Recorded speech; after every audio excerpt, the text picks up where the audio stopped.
मी माझ्या जीवनामध्ये मी कसं राहायला पाहिजे, मी कपडे कसे घालायला पाहिजे, मी टापटीप कसं राहायला पाहिजे, माझ्या वाणीमध्ये काही त्रुटी असेल काही असेल तर मी त्या दुरुस्त केल्या पाहिजे. म्हणजे स्वतःला स्वतःच सिंहावलोकन करायचं. जसं आपण ऑडिट करतो ना, काळा करतो, काही पैसे बरोबर आहे का नाही, बिलकुल किती कोटी मोठं करोडोचं ऑडिट राहते तरी 0 इकडे राहते, 0 इकडे राहते, किती मोठं परफेक्ट हिसाब राहते काही केलं तरी ऑडिटचा. तर तशासारखं माणसाने माणसाच्या जीवनाचं ऑडिट करण्याचा संकल्प करायचा आहे.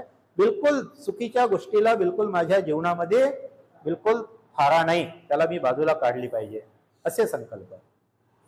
वाढदिवसाच्या दिवशी आपण इथे पण घेतलाय, मुलांनी प्रतिज्ञा घ्यायची, तशासारखेच प्रतिज्ञा घेण्याची वेळच येऊ द्यायची नाही वडिलांनी. जर आपण बुद्धिस्ट आहोत, आपण आपल्या कुटुंबातला अशा सगळ्या दृष्टिकोनातून बघतो, तर चुकीच्या गोष्टीला थाराच द्यायचा नाही, त्या करायच्याच नाही.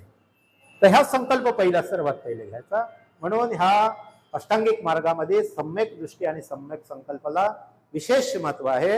हे प्रज्ञाशी आणि माणसाच्या विवेकाशी निगडीत आहेत. तर दुसरा आता सम्यक वाचा, सम्यक कर्म आणि सम्यक आजीवन. ह्या कशाशी निगडीत आहे? त्या माणसाच्या शील, जे आपण अनेकदा शिकलो, शीलवान माणूस असायला पाहिजे, नैतिकवान माणूस असायला पाहिजे, नीतिवान माणूस. तर हे शीलाशी लिंकेज आहे.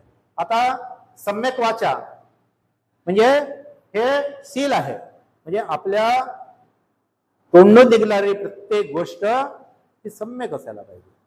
नाहीतर इथूनच सगळं जे बिघडते ना काम, जे काम बिघडते ना हे इथून बिघडते. मोठे मोठे प्रश्न इथूनच निर्माण होते, बोलण्यामधून आणि माणसाच्या कृतीमधून. ही जी आपण म्हणतो ना, जी वावरून ठेवायची म्हणतो, हा, जी पलटू नाही द्यायची, जी वावरून ठेवायची म्हणतो, तर हे वाचेमधून आहे. जे प्रश्न निर्माण होते, कामही बिघडते आणि काम होते का. तर हे सम्यक असायला पाहिजे. कोणासोबत बोलताना, कोणासोबत चर्चा करताना, ऑफिसमध्ये गेल्यानंतर जे पद्धत बोलायची आहे, प्लीज सर, म्हणजे माय कमिंग सर, तुम्हाला तो रिस्पेक्ट जो मिळतो ना तो वेगळाच मिळतो. नाही तर एक लेअर आहे, अधिकारी बसलेले, काय विचारायचं, चालला सरळ तो आपल्या कामात आहे, तिथं जाऊन तोही उभा तरी कोण आहे बाबा म्हणून. तुम्ही दार ठोठावून घरी गेलं कोणाच्या तर नोकिंग करायचं, नाहीतर ठोकत आलं, दिला आवाज जोर जोरात, किंवा धडकन दार खोलला नाही, घुसला अंधार, तर हे सम्यक नाही आहे. तर ह्या गोष्टी ज्या शिकायच्या, ह्या सम्यकपणा शिकायच्या आहे. ह्या अनेक गोष्टीमध्ये सम्यकता असायला पाहिजे. तर हे वाचेमध्ये सुद्धा सम्यकता असायला पाहिजे. कुटुंब, आणि हे कुठून शिकायचं आहे, कोणासाठी शिकायचं आहे? सगळ्यात पहिले आपल्यासाठी शिकायचं आहे. आपल्यासाठी शिकायचं आहे, आपल्या कुटुंबासाठी शिकायचं आहे, माझ्यासाठी शिकायचं आहे, तुमच्यासाठी शिकायचं आहे, तुमच्यासाठी, ते कुटुंबासाठी शिकायचं आहे. आणि कुटुंबातून लहान मुलासाठी सांगायचं आहे. आपण मुलांना म्हणतो, मुलांना आता पहिले इंग्लिशमध्ये होतं, व्हॉट इज युअर नेम, मुलांना विचारतो आपण. म्हणजे हे उद्धटपणाचं वाटते, म्हणून त्याच्यात आपण पुन्हा नम्रता संशोधन करून प्लीज युअर नेम बेटा, म्हणजे किती वाक्य त्याच्यात, दोन याच्यामध्ये किती साम्यता आहे. बेटा प्लीज युअर नेम. तर ही जी आपली टोनिंगची जी भाषा आहे, तशाच प्रकारचं तिकडून म्हणजे आपण गिव्ह रिस्पेक्ट टेक रिस्पेक्ट म्हणतो ना, तशासारखा हा रिस्पेक्टचा प्रश्न आहे. आणि हे माणसाच्या दर्जा जो आहे, हा सुधारण्याचा दर्जा, सुधारण्याचा जो संकल्प आहे. हा संकल्प आपण अष्टांगिक मार्गाचा, सम्यक वाचेचा हा पार्ट आपण जीवनामध्ये सदैव लक्षात घेतला पाहिजे. सदैव म्हणजे आपण म्हणतो ना, म्हणजे एक म्हण होती खेड्यामध्ये, जर तुम्हाला जर कुठे राहायचं असेल चांगलं, बेटा एकच सांगायचे, ते डोक्यावर बर्फाचा गळा ठेव आणि तोंडात साखर ठेव, अशी म्हण होती, बोलायची खेड्यात. आजी किंवा आई वगैरे सांगायचे कुठे गेल्यानंतर. तर ते कसं, कुठून आहे? हे सगळं जे बुद्ध तत्वज्ञान ह्या मातीमध्ये मिळालेलं होतं. हा सगळा देश बुद्धिस्ट होता आणि बुद्धाचं तत्वज्ञान हे त्या सगळ्या समाज घटकामध्ये ते गेलं होतं. म्हणून ते म्हणायचे, बेटा तू जा शिकायला, पण डोक्यावर, मुलगी जर सासरी जात असेल त्या मुलीला सांगायची पद्धत होती,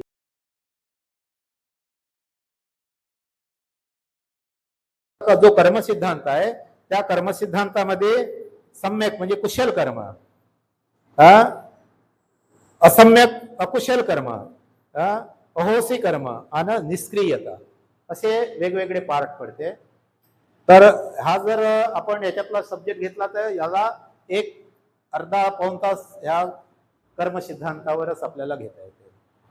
तर आपण याच्यातून बाहेर नाही निघू, आपण हे घेऊ आणि कर्मसिद्धांत आपण अनेकदा शिकलेला आहोत.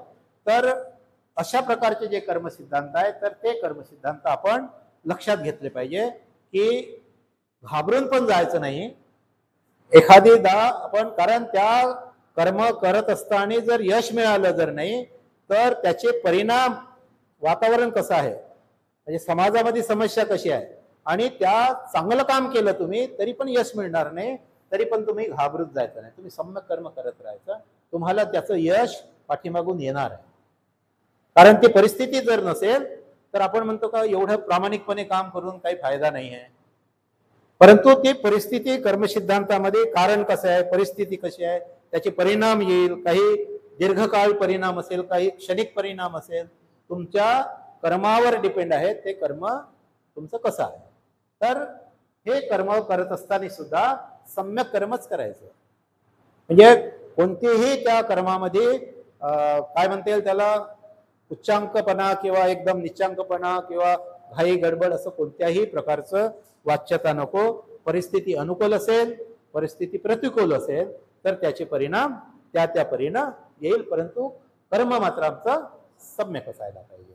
हा सम्यक कर्म आणि त्याच्यानंतर सम्यक आजीविका म्हणजे आचरण माणसाचं, म्हणजे हे सुद्धा त्याच्यातलाच पार्ट आहे. आपण एकमेकावर हे डिपेंडिंग आहे आणि हे माणसाच्या सीलासोबत जोडलेला हा सील आहे, सीलाचा पार्ट आहे. म्हणून आजीविका करत असताना ही जी आपण वाटचाल केली ह्या सगळ्या गोष्टीमधून त्याचंच एक रूप आहे आजीविका सुद्धा आपण एक चांगल्या पद्धतीनंच असायला पाहिजे. जे आपण याच्यावर विस्तृतपणा केली, कसं जायचं, कसं बोलायचं, ऑफिसमध्ये कसं जायचं, कोणाच्या घरी जाताना कसं जायचं, तर ह्या सगळ्या गोष्टी एक सिस्टीम कशी बनवायची जीवनाच्या, त्याला आपणही बनवू शकतो, आपण डेव्हलप करू शकतो त्याला. तर अशा प्रकारची ही सम्यक आजीविका आहे. आणि नंतर आहे समाधी मार्ग, सम्यक व्यायाम, सम्यक स्मृती आणि सम्यक समाधी. म्हणजे सम्यक व्यायाम आपण जे काम करतो आहे, जे काही आपल्या दैनंदिन जीवनामध्ये आपण आपल्या स्वतःसाठी, समाजासाठी, कुटुंबासाठी हे सगळं काम करतो आहे, हे सम्यक असायला पाहिजे. स्मृती सम्यक असायला पाहिजे. समाधी, आता समाधीवर तर खूप बोलल्या जाते, समाधीवर एवढं बोलल्या जाते तर समाधी म्हणजे बुद्धाचा एक पार्ट आहे. म्हणजे समाधी मार्ग म्हणजे समाधी, अनेक लोकांची समाधी तेव्हाच पूर्ण होते जोपर्यंत डोळे लावून बसत नाही तोपर्यंत. तुम्ही 1 घंटा रोज बसा, काय केलं तर समाधी मार्ग. समाधी मार्ग तो बुद्धाचा तो नाही आहे. समाधी मार्ग म्हणजे तुमच्या आचरणामध्ये, तुमच्या जीवनामध्ये जे प्रश्न निर्माण झालेले आहेत, जे कठीण प्रश्न असेल, काही असेल, तर त्या प्रश्नावर तुम्ही चिंतन करा. डोळे लावून करा, बसून करा, पलंगावर बसून करा, खुर्चीवर बसून करा, कुठे करा, परंतु जे प्रश्न निर्माण झालेले आहे ते समाधी मार्गाने म्हणजे चिंतन करून. बाबासाहेब समाधी मार्गाने बसायचे. 8 घंटे म्हणजे 16 घंटे 18 घंटे समाधी होती त्यांची. आपण बसण्याची कॅपॅसिटी, विद्यार्थी बसतोय, शाळेत जातोय, 1 घंटा बसतो, 1 पिरियड झाला का पुन्हा बसतो 8 घंटे. ऑफिसमध्ये कारकून जातो, तो कारकून काम करत राहतो.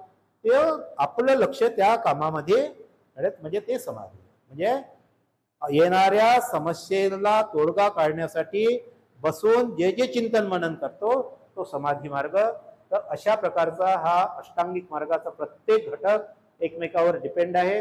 काहीचे परिणाम पण तसे आहेत आणि हे समाधीशील आणि प्रज्ञाशील समाधी अशा प्रकारचा हा अष्टांगिक मार्गाचा एक घटक बनतो आहे. आणि त्याच्यातून आपल्याला तयार व्हायचं आहे, हे आपल्या जीवनाचा अंग बनवायचं आहे आणि याच्यावर चिंतन मनन करायचं आहे. आपण प्रत्येक माणसाने हे ज्या ज्या ठिकाणी मिळते आपल्याला त्या त्या ठिकाणी पुन्हा वाचून पुन्हा त्याचं विश्लेषण करा. तुम्ही विश्लेषण करा, त्याच्यावर चिंतन करा आणि चिंतन केल्यानंतर ते सोपं जाईल. कारण आमच्या चित्तावर ते नेहमी नेहमी हॅमरिंग करत असताना आणि मग त्याचं इम्प्लिमेंट सुद्धा परिपूर्ण होईल, ऑटोमॅटिकच होईल. नाहीतर असं आपण किती जरी वाचू आणि किती. सर्वांना मैत्रीपूर्ण जय. आपले आदर्श बुद्धभाव साहेब यांना अभिवादन करते, त्यांना सुद्धा वंदन करते. तसेच आजच्या आपला जो हा वर्ग घेतलेला आहे आणि ज्या वर्गामध्ये आपल्याला ह्या दोन्ही पॉइंट्स समजून दिले ते आपले म्हणते राहुल बोधी यांना पण वंदन करते आणि सर्व उपासक उपासिकांना मैत्रीपूर्ण जय भीम. आपल्या साप्ताहिक वर्गात आपल्या सर्वांचं स्वागत आहे. आज बहुसंख्येने उपासिका उपस्थित आहेत, आनंद झाला आणि छान असा पॉइंट पण शिकायला मिळाला. तर आजचा आपला सब्जेक्ट आहे की धम्माचा मूळ सिद्धांत.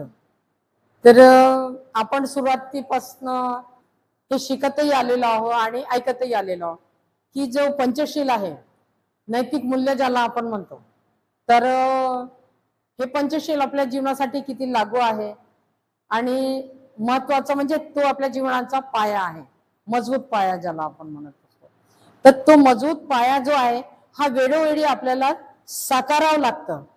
भक्तीजीने म्हणजे सत्य परिस्थिती सांगितली की आपल्याला प्रत्येक वेळेला पंचशील घ्या, पंचशील शिका, पंचशील म्हणा, पंचशील आठवण कर ग असं म्हणावं लागतं.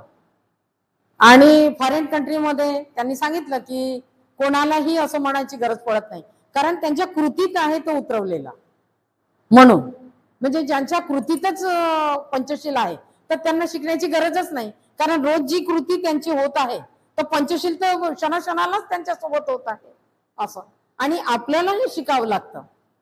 तर ज्या देशामध्ये ही शोकांतिका आहे आपली की आपल्या देशामध्ये बाबासाहेबांनी इतकं छान आपल्याला एक मूल्यांकन दिलेलं आहे जीवनाचं, की मोजमाप ज्याला म्हणतो आपण, तो मापदंड असतो. जसं आपण गहू तांदूळ असे मोजतो आणि मग त्या मोजण्याच्या ह्याच्याने आपण त्यांना जसं सांगतो की हे एक पायली आहे की दोन पायल्या आहेत असं. तसं हे मोजमाप आहे आपल्या जीवनाचं, की इथून आपली सुरुवात होत आहे की तुमच्या जीवनामध्ये जे काही पंचशील आहे तर तुम्ही कसे वागता, कसे राहता, कसे चालता, कसे बोलता, व्यवहार कसे आहेत तुमचे, कोणाशी कशी जवळीक आहे तुमची, ही सर्व या पंचशीलवर आधारित आहे. आणि म्हणून ते आपल्याला नियमित जीवनामध्ये असायला पाहिजे आपल्या. पण ते आपल्याला रटवावं लागतं की पंचशील म्हणून घ्यायला. पण भगिनींनो, म्हणजे आतापर्यंत जरी लक्षात नसेल आलं आपल्या, तर आता तरी लक्षात ठेवायचं की हे आपल्याला नुसतं वाचण्याचं काम नाही किंवा म्हणण्याचं काम नाही, हे रोजच्या कृतीत आपल्याला आलं पाहिजे आणि असायलाच पाहिजे. एक तरी शील आपल्यामध्ये उतरलं का हे आपण बघून घ्यायचं. असं पडताळणी करून बघायला हरकत काय आहे आपल्याला. आता जसं पहिलं आहे, कोणालाही आहात न करणे, कोणाच्याही मनाला दुखवू नका, म्हणजे त्यांची हिंसा करू नका. हिंसा म्हणजे कोणाला तरी मारलं म्हणून हिंसा झाली असं नाही, कोणाच्या तरी मनाला आपण म्हणजे दुखावलं, कोणाच्या तरी भावना जरी दुखावल्या तरी ती एक प्रकारची हिंसा आहे. तरी त्यांचं मन त्यांना आट होते त्या गोष्टीची, ते नको व्हायला आपल्या हातून. म्हणजे तो एक घातक परिणाम आपल्या जीवनासाठी, की माझं तर चांगलं आहे पण मी दुसऱ्याला दुखावलं आणि त्याची मजा मी घेत आहे की नाही, हा होत आहे, केलं केलं असं असं म्हणून नाही चालत. म्हणजे तिथे सुद्धा मला म्हणजे ती जाणीव असायला पाहिजे की माझ्या बोलण्याने समोरच्याची भावना दुखावल्या गेली आहे, तसं दुखावता कामा नये. यावर आपल्याला चिंतन करायला पाहिजे. परिणामाची जाणीव भंतेजीने सांगितलेच आहे की कोणतेही कार्य आपण करायच्या आधी किंवा बोलायच्या आधी त्याचा परिणाम काय होईल, घातक ठरेल, यशस्वी ठरेल, की तुमचा त्यातून विकास होईल, की तुम्हाला काही फायदेमंद होईल, याच्या परिणामाची जाणीव करूनच पुढे बोला. बाबासाहेबही तेच म्हणतात की तुम्ही चालता बोलता म्हणजे तुम्ही परिणामाची जाणीव करून वागा असं, म्हणजे केलं म्हणून करायचं नाही असं. तर हे जे शील आपण म्हणतो त्यावेळेला आपल्या मनामध्ये ते हे असायला पाहिजे की मी जे आता बोलले तर त्याचा परिणाम समोरच्यावर वाईट होता कामा नये, चांगला परिणाम व्हायला हवा असं. तसंच चोरी न करणे. तर चोरी करणं म्हणजे काय की कोणाची तरी वस्तू आपण हिसकावून घेतली आणि किंवा कोणाचं तरी पाकिट घेतलं, कोणाचे तरी पैसे चोरले, याला चोरी म्हणत नाही. तर मी मागेही सांगितलं होतं की न विचारता ज्याची वस्तू आहे आणि मला तिची गरज आहे तर मी न विचारता घेतलं असेल ती पण चोरी आहे. कारण मी तिला विचारलंच नाही ना, तिचं परमिशन नाही घेतलं की ही वस्तू घेऊ का, आणि मी घेतली आणि तिला थोड्या वेळासाठी तिच्या मनाला जो आघात झाला म्हणजे चोरी तर माझी झालीच ना, परिणाम तर तिथं झालाच आहे ना असा. म्हणून हा परिणाम न होता ती चोरीच समजल्या जाईल. म्हणून दुसऱ्याच्या वस्तूवर किंवा संपत्तीवर आपला हक्क दाखवायचा नाही, कारण आपला हक्क त्याच्यावर नाही. आपली जी वस्तू आहे ती फाटकी तुटकी जशी असेल ती आपली आहे, पण जी दुसऱ्याची चांगली वस्तू आहे ती मला खूप आवडत आहे, पण मी विचारलं का तिला.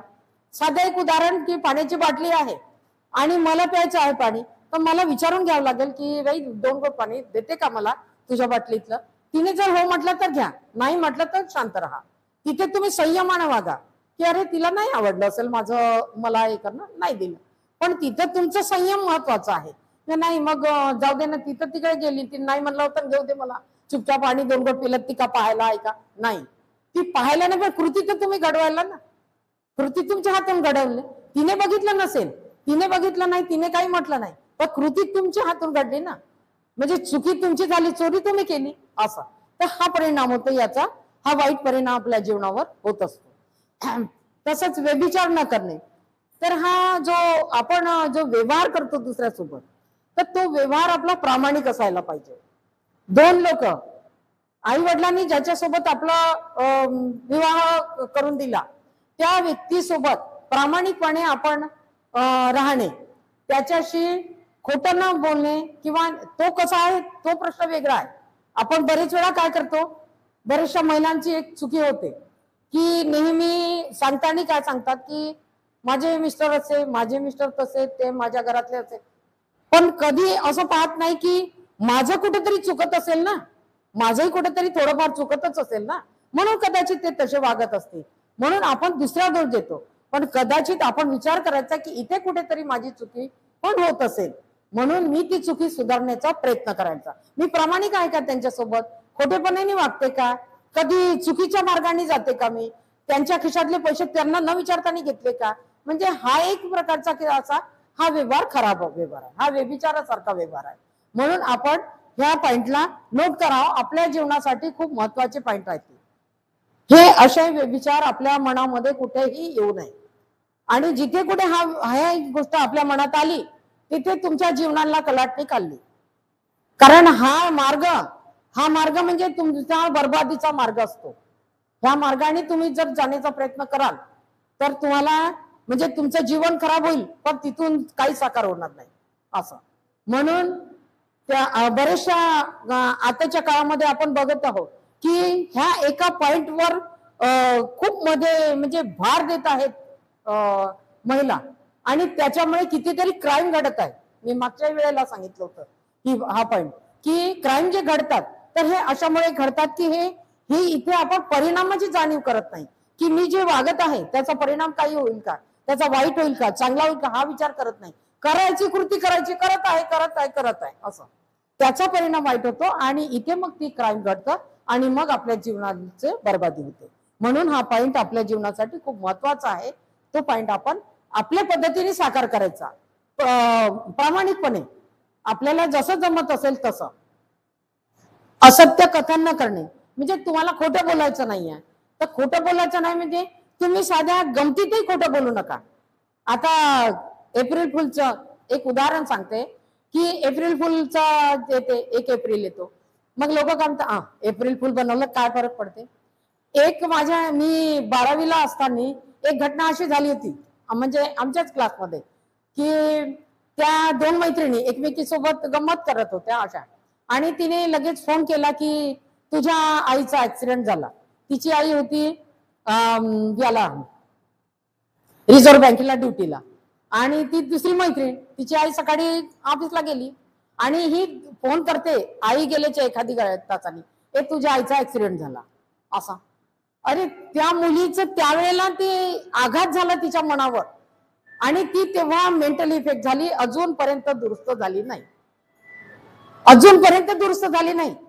त्याचं कुठेतरी दुःख म्हणजे पूर्ण क्लासला, आमच्या स्टॉपला, आणि मला तर वेळोवेळी वाटतं असं. म्हणजे हा एक. आणि ती काय म्हणाली, तिला म्हटलं तर अरे एप्रिल फुल होतं म्हणे. हिला कसं समजलं नाही? अरे एप्रिल फुल होतं हे नंतरचं बाब आहे. सर्वात प्रथम तिची भावना आहे आईसोबत जोडलेली, प्रत्येक नात्याशी जोडलेली जी भावना असते त्यावेळेला ती प्रगट होते. म्हणजे तो नंतर की आज एप्रिल फुल आहे म्हणून हिने हे केलं, हा नंतरचा प्रश्न आहे. पण सुरुवातीला भावना तर उजागर होतात ना आपल्या. आपल्याला म्हटलं कोणीतरी फोन करते आणि म्हणते की नाही अगं तुझ्या आईचा ऍक्सिडेंट.